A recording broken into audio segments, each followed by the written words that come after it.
Okay, good to go. All right. Hello, everybody. Good morning from Berlin. This is Theo from GiZ Blockchain Lab. I'm very fortunate, very glad to be here today remotely, but to share with you some thoughts, some lessons from the lab that we've been facing for the last year or so, and some ideas on how we could maybe collaborate in the future. I would love to be there, but I cannot, so unfortunately. So let me jump right into the presentation, because I also know that the lunch break is coming up soon, and I don't want to keep your precious time for too long. So I'm going to jump right in and start with some background information about GiZ. And I'm assuming you can see the slides. If not, please let me know. So GiZ is a federally owned enterprise owned by the German government, and it's a service provider in the field of sustainable development for more than 50 years now.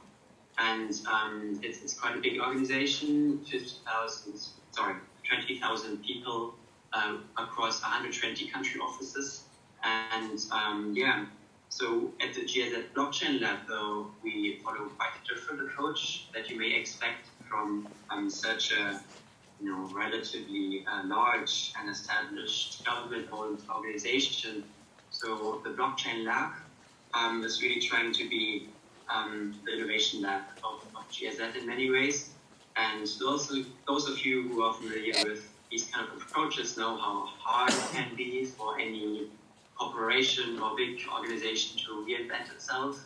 It's not possible 100%, but we're confident that we found a few ways that may have led to some good outcomes here and there, and also lots of lessons learned for future labs to do better. So the Blockchain Lab is a 2-year project, so it's temporary. It's been funded with 1 million euros. And crucially, these funds came from GiZ itself. These funds do not come from the German government, which has a huge advantage that we're actually much more free in how we allocate the budget.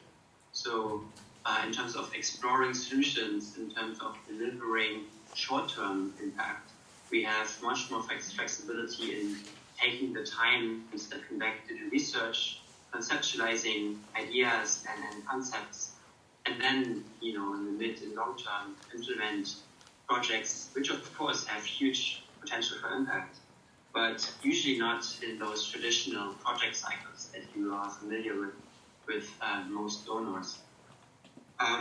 So that's just one thing we would change in hindsight for those who are interested. We would not have the lab report to just anyone, but only directly to the board. This would definitely help with independence, let's say.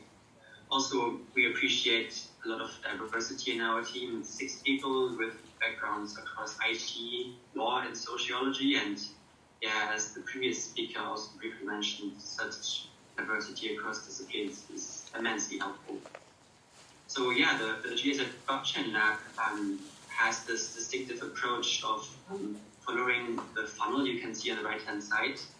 The funnel started with 150 use cases 2 years ago, which we've scanned, and then we narrowed them down really to 15 most promising use cases, and we've been following a decision tree. This decision tree, you can find that in our publication, which is on our website. You can find the link below, giz.de/blockchain.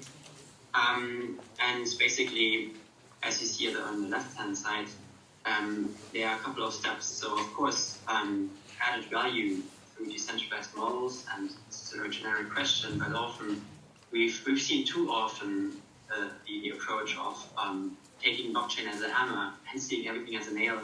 So, trying to avoid that. And then also, is it suitable for the GiZ context, notably working with government partners? And of course, feasibility.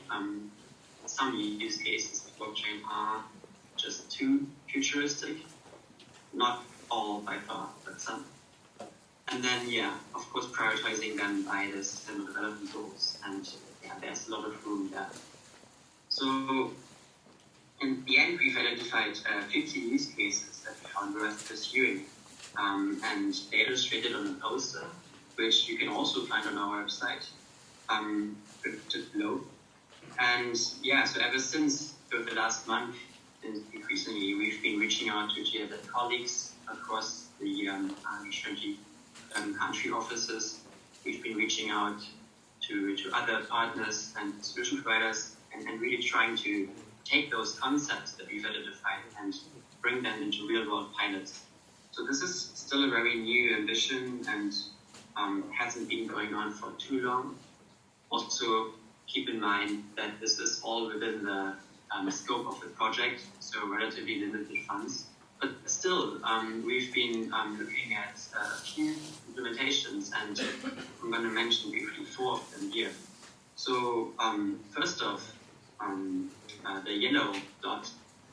This is a project around energy, decentralized energy, specifically in Nigeria, where we organized a hackathon in the beginning of 2020, together with the Ethereum Foundation and African Blockchain Alliance. And this is really an approach to combine the resources we have in a local GiZ project around solar energy and bring this GiZ project together with the whole blockchain community and the method of hackathons. So lots of challenges here in really trying to bring these worlds together, but we are very convinced that this is going to turn out great. And also it's quite new for the Ethereum Foundation to have a specialized hackathon.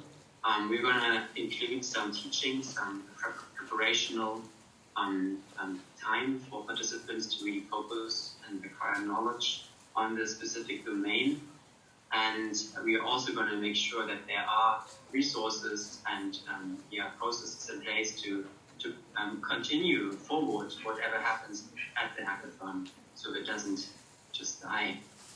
So this is one major use case I'd like to mention. Next up, supply chain, of course, it's a huge topic in the development space. We are also working with a few pilots here in Ethiopia and Rwanda specifically. There's the major challenge here is really lack of digitization and therefore sort of unreliable data at the fringes. And what we see happening sometimes, if our partners are uninformed, is that we have a project that is supposed to be a blockchain project and turns out to be 95% digitization project, which is fine if you account for it, but of course can lead to major complications if you assume the requirements would be much lighter on previous digitization. So next up, on the left-hand side, land registries. This is actually just starting. We're going to have a scoping mission next week and planning to continue our early work in Georgia, where there is a running blockchain-based land registry pilot, and going to try to continue that with A2I, a Bangladesh government department for digital transformation.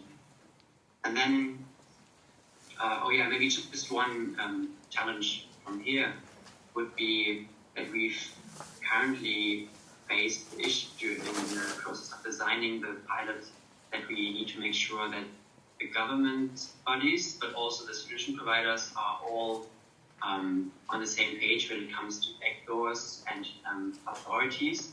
Of course, land registries are really prone to abuse, and it defeats the purpose of the whole pilot or the latter implementation if there is a backdoor. But of course, this requires a shift of mindset on the side of the regulator, and of course, it requires lots of transparency on the side of technology. So this is just lots of double checking and communication. And last but not least, education credentials is also a use case we've been looking at a lot. It seems relatively promising and at the same time relatively low effort, and that's a low-hanging fruit that is very well regarded in our lab because it's relatively easy to acquire for the funds, of course, GiZ in the ministry. Here, one particular challenge was that we have been struggling to find independent developers who are aware of blockchain-based education credentials, but who do not also work for a solution provider who has a proprietary solution. So in this very young market, it's actually surprising that there are very few people, and in this case, most of them turned out to be working for-profit solutions, software as a service, which is not an option for us. This is just a very brief overview on use cases. I'm gonna just wrap up with a comment on digital principles and then share why we want to be collaborative, as you can see on the bottom right corner. So these are the principles we follow, and as I just mentioned, the box in the middle of the right-hand side, open standards, open source. It's not always trivial when we aim for quick pilots, but that's of course manageable. And then really it comes down to collaboration for us. And when we reach out to partners, what we look for basically is small-scale pilots where we demonstrate the viability of use cases. You can find in our poster. And that would be the first stage to have a small-scale pilot. And the second potential future stages, we would look at mobilizing more funding throughout the wider GiZ network, throughout the ministry and other donors that GiZ is working with to really roll out a wider, larger solution. And some of the prerequisites we want for some projects is, first of all, a government partner that is open to exploration, because we cannot work in a country without that sort of permission. And then ideally we would have local NGOs and open source developers who understand local context. And then also, and as I said before, use cases range across a wide range: paramedic insurance, land registries, education credentials, energy markets, and energy as a whole, community currencies also, and supply chain, even trade facilitation. But there's really no border, so we're really open to discuss anything where we could even make a meaningful contribution. So if this sounds even remotely interesting to you, please do get in touch. You can reach me at the email and the contact details that printed here.